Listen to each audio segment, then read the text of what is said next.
Hello, good morning. Welcome to my channels. My name is Violet, and today we'll be discussing about a common topic that comes out recently in OSCE, and that is about end of life and dying patients. Now, guys, when we talk about end of life, we'll talk about a patient who we already know is going to die. Yes, when a patient is on end of life, there's something that is sure that the patient is going to die. Now, at other times, they may say dying patient. If you get in your assessment patient is dying, read it very well. Sometimes the patient is dying, patient is having shortness of breath.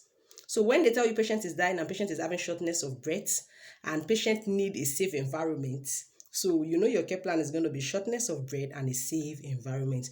Then when they now tell you assessment, patient is on end of life, plan for end of life.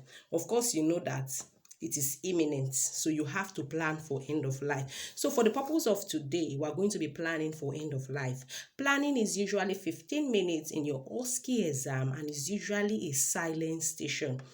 You are being given a green biro and you are given 15 minutes to do your planning, and your planning have to be very specific, smart, and it has to be measurable. Actually, it has to have a specific time frame. Okay, so guys, let's go on to deal on end of life today. And please, if this is your first time of watching my video, you may consider subscribing. Just subscribe to encourage me to do more videos. All right, let's get started. So now let's assume in our assessment they've given us a patient, and in the end they said patient is on end of life. Don't panic. If I were you, I will consider writing nursing problem 1. Patient is on end of life, evidenced by the disease condition. Maybe they tell us patient has cancer of the pancreas, patients have cancer of the kidney. They usually give their disease condition. So you would like to say patient is on end of life, evidenced by cancer of the cervix or evidenced by cancer of the pancreas. Now, what should now be our aim of care? Our aim of care is to make patients comfortable to a peaceful death, because guys, the patient is on end of life. EOL. So our aim of care will be to make patients comfortable to a peaceful death. Now, how do we reevaluate? Because now the patient is on end of life. To be reevaluated at the end of the shift. Yeah, because patient is on end of life. At the end of the shift, you want to see, you want to know about the patient, how the patient is doing. So to be evaluated at the end of the shift, or some people will say after 30 minutes, but definitely not as the clinical condition changes, because we know the patient is already on end of life and there's no clinical condition that may change. Rather, the patient may deteriorate further. Okay, so to be evaluated every 30 minutes or every 1 hour or at the end of the shift. Now, using imagery makes your nursing care plan beautiful. So let's get started with care provided by the nurse. Our nursing problem now is patient is on end of life, evidenced by cancer of the pancreas or any disease condition given to you. Number 1, explain and discuss all aspects to patients, even in his present condition. Explain and discuss all aspects of care to patients, even in his present condition. Number 2, a patient who is on end of life, you don't want to be stressing that patient and doing vital signs every second. No, you can't do that, because definitely the patient is going to die. So why doing vital sign every 4 hourly, irrespective of the news call you get? You could just write it in your news, a monitor 1 to 6 hourly or whatever there. But when it comes to plan, it has to be specific. A patient is on end of life, so you can't be doing the vital sign every hour, every 2 hours, every 4 hours. So you may want to consider monitor and record patient vital signs daily. Yeah, you don't need to stress a patient who is already on end of life. Now, what do we assess? You have to assess for mouth care, assess for family involvement, and assess for any spiritual need. Yeah, assess for mouth care, assess for family involvement, and assess for any spiritual needs. You could even assess for signs of pains, cleansing, fitting. Yeah, so then teach. Because the patient is on end of life already, and patients usually on end of life, sometimes they're not able to communicate with you effectively. So you will teach the next of kin or family members positive coping mechanism. Because guys, when a patient is on end of life, it's actually spelled out. The patient is deteriorating, and that's why the patient is on end of life. Patient is not able to do anything. Sometimes they're not even able to talk. Sometimes they tell you the patient is unconscious, so you have to teach next of kin / family members positive coping mechanism. Now, the next one is administer. You have to administer all prescribed medications and monitor its effectiveness after 30 minutes. And that is why our evaluation date is to be evaluated after 30 minutes and at the end of the shift. Because when you give a medication, you have to monitor the effectiveness after 30 minutes. Now, the next one then is refer. When a patient is on end of life, of course, who do we refer to? End of life / palliative team. They are the one that's going to take it up from there. And finally, inform next of kin or family members about patient's prognosis. Yeah. As a nurse, you have the right to inform next of kin and family members about patient prognosis. And D, document all care planned. Yeah, that is the care provided by nurses.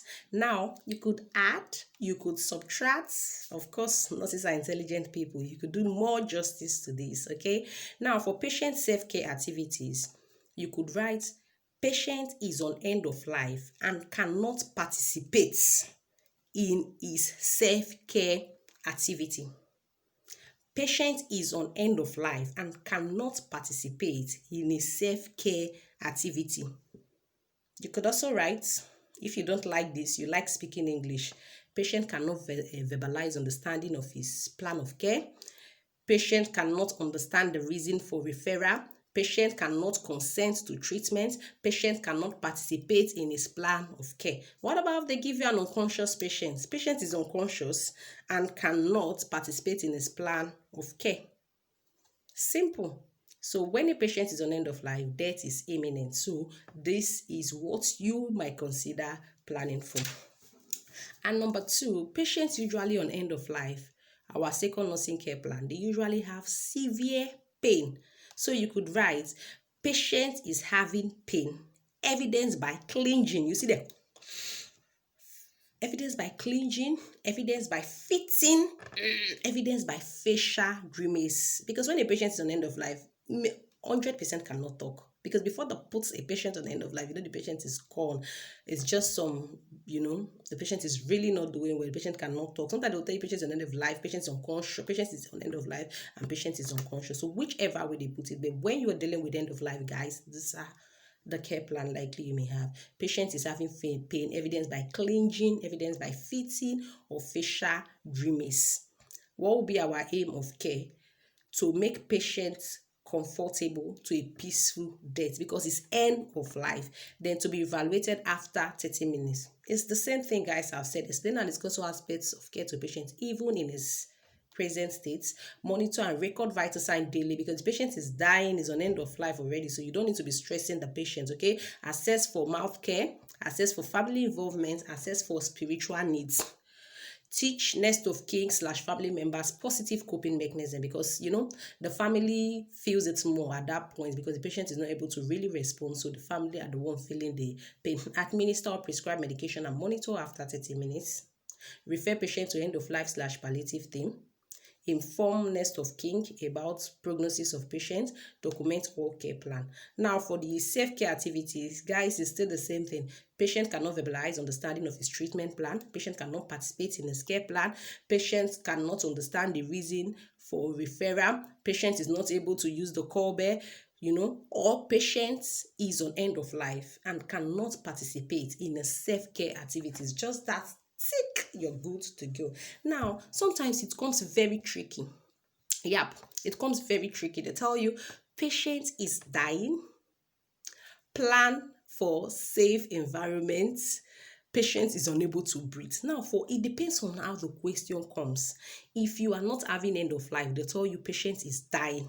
Or, if patient is dying, you would like to consider patient is deteriorating. Yes. When they tell you a patient is dying, sometimes they even give you what to plan for. When they tell you a patient is dying, they tell you plan for safe environments, plan for hydration. So it actually depends on how the question comes. But this one I'm giving you is when they tell you a patient is on end of life. They tell you a patient is dying and they tell you a patient is having shortness of breath. Even if the patient is dying and the patient is having shortness of breath, so your number one nursing care plan will want, the nursing plan will be patient is having shortness of breath. So read the question very well and try to understand it. But once it's on end of life, these are your possible nursing care plan. And you could even add patient need a safe environment for problem 3. Problem 3 doesn't actually come. It all depends on you.